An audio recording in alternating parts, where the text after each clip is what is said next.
Silkscreen Now, my new how-to video. In a few minutes, we're going to show you everything you need to know to start silkscreening successfully. But I'm warning you, we do it in a real Peach Berserk studio atmosphere. It's kind of messy, chaotic, we recycle tons of stuff, but it's good to show you an atmosphere that we really use. We want to show you that silkscreening can be easy, cheap, and fun. I started 20 years ago in a one-room apartment. I had no bathroom, no experience, hardly any money, and I made it work. So keep in mind as you start, it doesn't matter if your first few prints are great or if you're worried that your artwork isn't good enough. That doesn't matter. In fact, I think bad drawings make the best prints.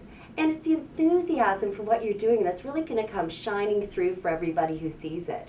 So the important thing is to just say, I'm getting started silkscreening. So let's get going.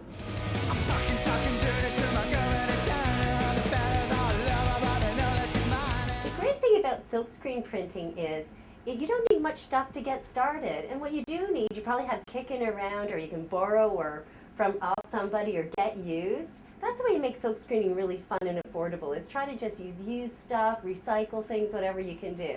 So other than a surface to print on, which can be your ironing board, something to wash your screens out in, which can just be your tub, and a light source for shooting your screens, which can just be some light bulbs, this is basically all you need.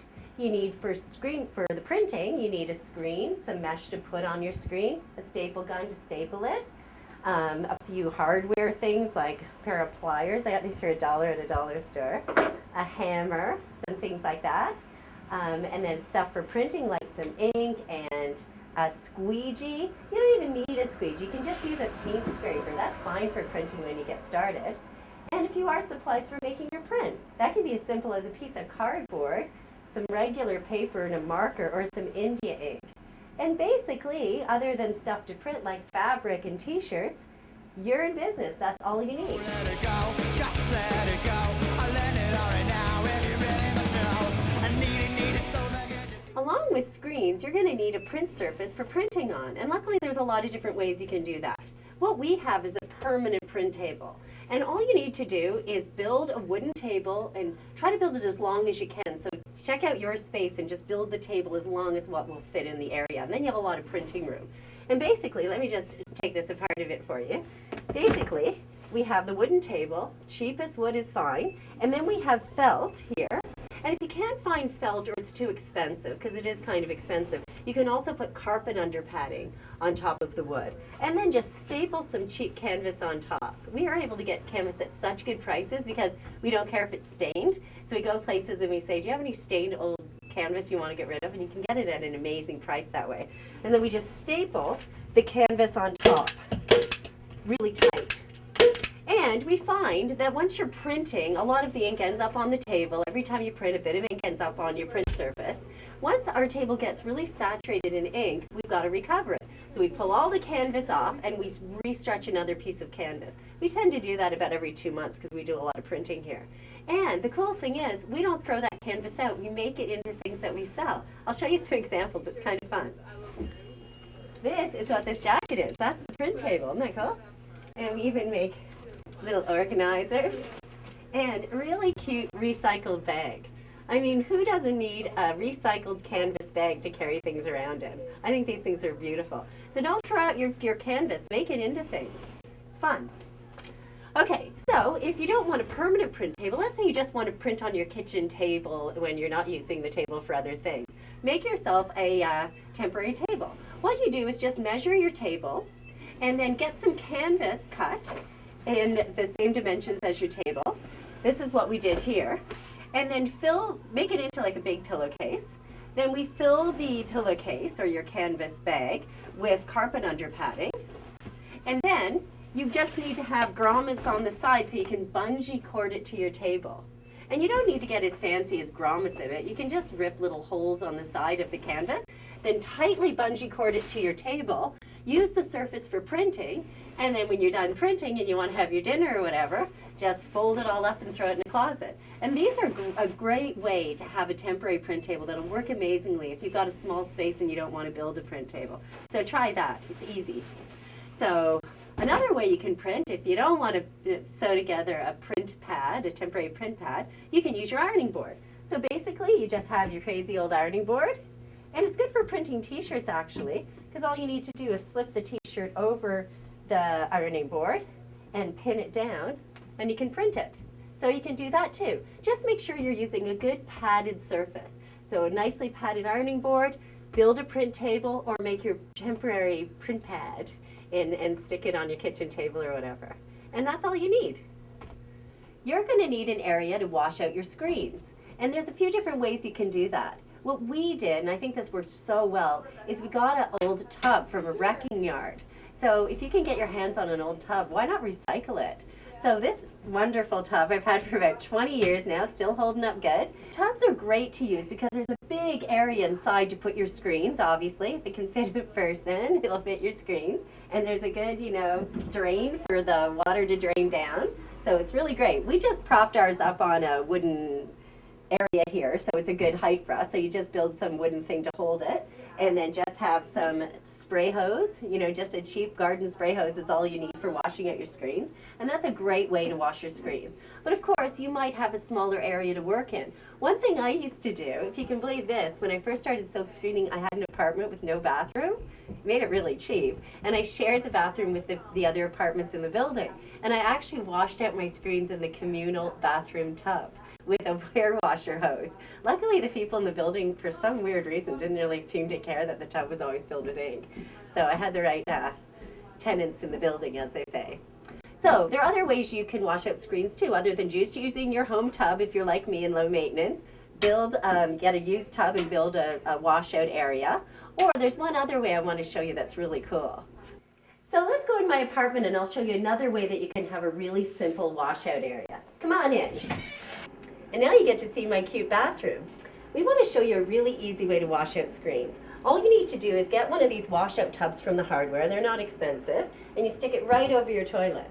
And that's cool because the drain pipe or drain hole in the tub goes right into your toilet there, and then you just flush the toilet to get rid of all the water and the ink that you wash off. So just, you can put your t-shirt screen here, and we actually got these screens made so they were the biggest size that could still fit in these tubs. So when we take our workshops on the road, we can get these tubs and put them in the bathroom or wherever we're teaching. And it always works perfectly. So just get a spray hose like we have downstairs at our tub and just plug it onto your sink tap, and then you can just wash out your screens like this. It's perfect. So this is a great way to get started if you don't want ink all over your tub.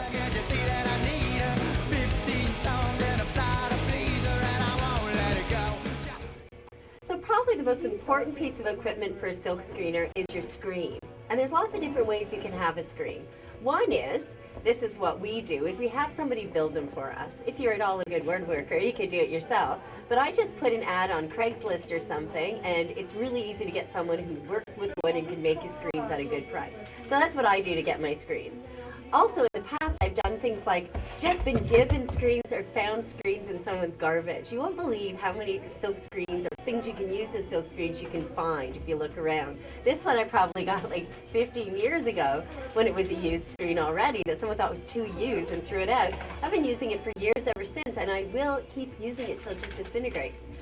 A friend of mine found this screen in the garbage a little while ago, and it probably was used for art. But that's fine. If it's stapleable and it's light enough and isn't warped, which it isn't, you can totally use it. So just scrounge around and see what you can find. Another thing you can do is go to an art supply store and get stretcher boards. These are what people use to put together and put canvas on to make paintings. And it's cool because you can get them any length. Just make sure 2 lengths are the same as each other and 2 other ones are the same as each other, so you make an actual rectangle or square. And all you do is you just fit this together like it goes, in like this. Just bang it in. You put it like that and then just bang it in with a hammer. And put together your screen. You feel like you're a bit of a carpenter when you do this.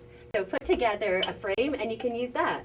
I don't like to use these once they get too big because I find that they're too flimsy for large screens, but any size up to this, you can totally use stretcher boards. So it's a good way to get you started. And then you can have your screens made or do whatever you want from there. So now you see how easy it is to get some frames. Build them, find them, get someone to build them for you, whatever. Just make sure you get yourself some silkscreen frames so you can get started. If you want to build your own light table, this is the kind that we build for people. And it's great because the pieces are all easy to find. First of all, you need a light fixture, and this is a basic light fixture from an office building or whatever. And it's really good because they're a great size for shooting screens. Then you need bulbs, and we use black light bulbs, and those are bulbs that will shoot your screens quickly. 4 bulbs should shoot it in about 6.5 minutes. Then you need a piece of glass to fit over top. We just go to a glass place and get it cut to size, and we stick it in. And then you obviously need a switch to turn it on and a plug to plug it in. So basically those are all the parts, and if you're good at electrical things or you know someone who is, you can build it yourself. Just let it go. I let it all right now. If you really must know, it breaks my So the first thing we're going to do is get the screen ready so we can put our design on it. So for a frame, you can use an old one like this, or we can take one apart that we've used before. And usually what I just do is I hack out the old mesh like this so I can reuse it, because you want to use the frame over and over. But what I'll do now is just use this new one that I have. And this is the one we're going to stretch. So what I'll do is take some mesh here, and I like to cut it just a little bit bigger than my screen. And the best way to do that is to clip your mesh with scissors and rip it. That way you get a nice line. So I'll just measure my screen here. Cut it off. And the mesh we use is 10XX mesh. That's a mesh that has bigger holes in it than other meshes because the ink you use for silkscreen printing on fabric is thick. So don't get a finer mesh, you'll find it really hard to print. So always get 10XX. Take your mesh and sit it on your screen, like that. And the first thing you do is go to the corner here and fold it again. And the reason we fold it is that reinforces the mesh. One layer of mesh can rip, and I'm just stapling it down. Then I keep that fold going over. Make sure you don't fold it too much, because if you fold it a lot, you're wasting mesh, and also can get all goopy when we coat the screens with photo emulsion. So just fold it about this much, and then pull it really tight, really, really tight. See, I have my knuckles on the side of the screen here. That's a good way to really get leverage and pull it. It kind of should hurt your knuckles a bit if you're doing it really well. Pull it really tight. And when you're pulling it enough, it almost feels like it's stretchy, and staple it down. A good tight screen is better. It's easier to coat your screen, and also it's better for printing. So try to do that. And then, starting in the middle, staple your mesh about 1/2 inch apart, like that, and all along here. Good exercise for your hands. Good hand exercises. Then turn your screen. See how I left the mesh just sticking out here? Turn your screen to the other folded side. See this side here? Folded. Keep that fold going just like you did on the other side, and pull it really tight. Like that. And do the very same thing. Just like that. Now you might find, like I did right here, some of your staples didn't go in all the way. If that happens, grab a hammer and just bang them in. Like that. It makes it really good. Now we're going to do the last 2 sides. First thing you do is take the opposite corner here and pull it really tight. So I feel it pulling this way and this way. And I pull it really, really, really tight and staple it down. Like that. Now you're happy that you have some extra mesh because you have something to grip to get the screen really, really tight. But you're thinking to yourself, well, then it's not reinforced. But if you fold it over, it's hard to pull it tight. So what we're going to do is we're going to reinforce this side. And what we do to do that is we get some mesh scraps that we have lying around. Okay, so to do the final 2 sides of the screen, we get some scraps of mesh that we have left over from another screen. So try to use leftovers as much as you can. And what I'm going to do from this leftover piece of very wrinkled mesh is rip off a strip, like that. See? And what we're going to do is staple it to the screen. Staple it here, pull it really tight, and staple it here. And it's really good to use this reinforcement strip because let me just show you. Let's say I decided not to use it and I pull this tight and I staple it. See? It ripped. That's my demo staple. You don't need to do that one. But see, it actually does rip. So it really is important to put on your strip of mesh. Now, if you're at home and you don't have extra mesh lying around, you can just use a strip of ribbon or a strip of any type of fabric. It doesn't matter. But usually you'll have some mesh kicking around once you've made a screen or two. So you pull now the screen mesh really tight from underneath that strip that you put on. So I'm just pulling it underneath the strip and stapling it. Pull underneath the strip and staple it. And to get your screen really tight, I recommend moving your hand over for every staple. So you move it over and you pull it underneath that strip of mesh and staple, and do that all the way along. Move your hand and pull it really tight. And now the last thing that you need to do is just get some scissors and cut off the extra mesh. And don't forget to save it for another screen. And it's better to cut it like this rather than ripping it, because there's a chance you could rip into the screen and that would be a drag. So just cut it along like this. And cut it like that. There we go. So now we're going to coat the screen with photo emulsion. This part's really fun. Now you can get emulsion in smaller buckets like this or larger ones like this. We tend to get larger buckets because we shoot so many screens, and it's obviously more cost effective the bigger you get. But once you sensitize your emulsion, which I'm going to show you in a second, it only has a shelf life of about a month, month and a half. So get a small one if you're just starting out.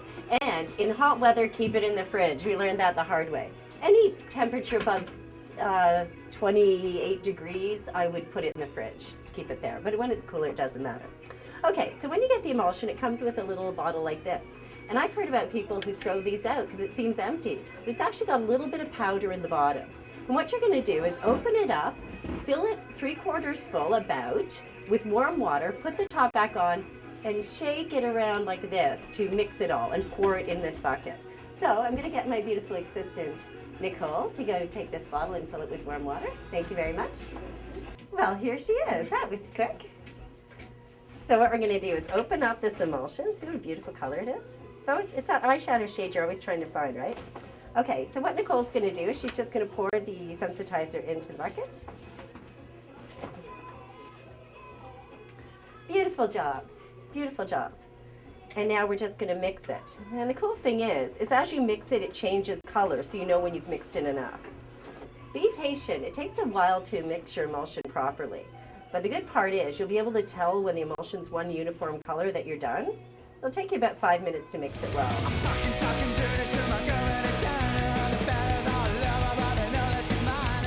See, now the emulsion is all turning one uniform, not as cute color as it was, but one uniform nice emulsion color. Kind of a taupe. There we go, it's mixed. And what you mix it with doesn't matter too much. I tend to use something wooden like the back of a paintbrush. So when you're not using your emulsion, be sure to keep the top on it because it's light sensitive. So as much as you can, keep the top on your emulsion like that. All right, now to coat your screen, you use a trough. And sometimes they're called scoop coaters. This is obviously a well-used scoop coater, but we still use it. But when they're new, they look nice and clean like this. And they have a little protector here. Make sure you take that off to coat your screen. So this is your scoop coater here. And you can get them in different lengths when you buy them, and they just cut it and make them for the length that you want. I tend to like this size because smaller is annoying, and we don't tend to have screens smaller than this. But bigger might not fit in a t-shirt screen, and too small and you have to do too much coating to get your screen done. So about 14 inches is a good length for your scoop coater or trough. So I'm going to use this old one here because I don't want to muck up a new one. So what I'm going to do is I'm going to pour the emulsion in the trough. Take the top off and pour it in. And pour it carefully. It's like pouring honey or molasses. I don't know how many people have poured molasses, but if you do, you're careful that it doesn't go flying everywhere. So I've put it in my trough. So now we're going to coat the screen with the photo emulsion. So I've poured the emulsion in the trough. And what you want to do when you coat your screen is grip the screen really firmly. See, I've got my hand right around the screen like that. Really grip it. Same thing with the trough. Really grip it right underneath, because you're going to press really hard with the trough onto the mesh. And if a nice firm grip will help you do that. So I'm going to take the trough and put it against the mesh and tip it till I see the emulsion hit the mesh and scrape it up. When I get to the top, I'm going to tip it back. If you do that, the emulsion goes back in the trough and you don't get a big goopy line up there. I'm going to move it over. Doesn't matter how many times you go over it. So to coat the rest of it, I'm going to go up and let the emulsion go back in the trough. Now you'll see that I'm not coating it right to the edges. The reason is because you can't shoot your screen really close to the edge anyway, any images that close to the edge, so why bother putting emulsion there? And if you get emulsion at the edges, it tends to goop up on the staples and make a mess. Your whole point of what you're trying to achieve when you're coating your screen is to coat it really thinly and evenly. You don't want any goopiness. Okay, so I've coated it one way, and now I'm turning it sideways and coating it again. Scrape it up. And scrape it up, like that. Now I'm going to turn it the other way. You end up coating your screen 4 ways, 2 ways on each side. Scrape it up. Scrape it up. And then turn it the 4th way. And make sure emulsion is getting on the screen as you do it. So you're getting that row of emulsion hitting the mesh and scraping up. Because now you're hitting the fibers of the mesh from all different angles. So you've really coated it well.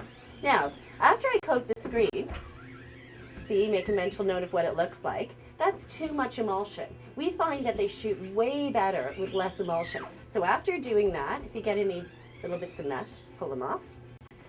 I'm going to take some off. And look how much I take off. I'm taking off a lot.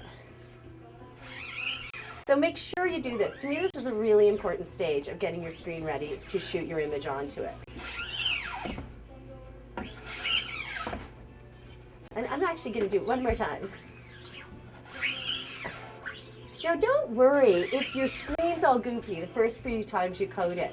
Every screen is fixable. I've taught silkscreening for years, and there are people who do a really bad job of coating their screen, and it's just a goopy mess. As long as you patiently take off emulsion that you don't need, your screen will be fine. So you can go over it quite a few times. As long as the end result is a thinly coated screen like this. Now, if you find that there are some goopy parts, when you dry it in the darkroom, have the goopy parts at the bottom so gravity pulls them down on the frame, because who cares if you get a bit of emulsion on the frame. Don't have the goopy part at the top, because you'll get these lines of emulsion as it dries. And those are really hard to shoot your design nicely through. So try to get it all nice and even, but any goopiness, have gravity help you out, and have the goopiness at the bottom so it just drains down. Now here is our beautifully coated screen. What I'm going to do now is put it in our darkroom, and you'll see it's a really simple room, and I'll put it there in a minute. So you might be wondering, is the screen okay when I have it out in the light like this? And a lot of people tell you to coat your screens in the dark because the emulsion's light sensitive. Well, it's light sensitive, but it doesn't make any difference if it's in the light for a short period of time. So coating your screen out in the light is fine. I can even have it out for another 5 minutes or even more, and it will still be fine to shoot. In fact, I can never remember a screen that we've had out in the light, which we always do a bit, that we've actually ruined that way. So coat it in the light. You don't have to rush like a madman. Just, put it in the darkroom within a few minutes or so. So right now we're just going to stick this up in the darkroom. My beautiful assistant, Nicole, would you mind putting this lovely coated screen into the darkroom? Sure. Thank you. A good idea, once you coat your screen, is to take whatever emulsion you have left in your trough and put it back in the bucket. Why waste it? And that's why a bucket this size can coat 15 or so screens, because you really end up putting very little emulsion onto your screen. And we hate wasting stuff around here. If you're going to have a studio, it'll be way more successful if you really use little ways of conserving and saving money. It's what we do here at Peach Berserk. So, using a piece of cardboard or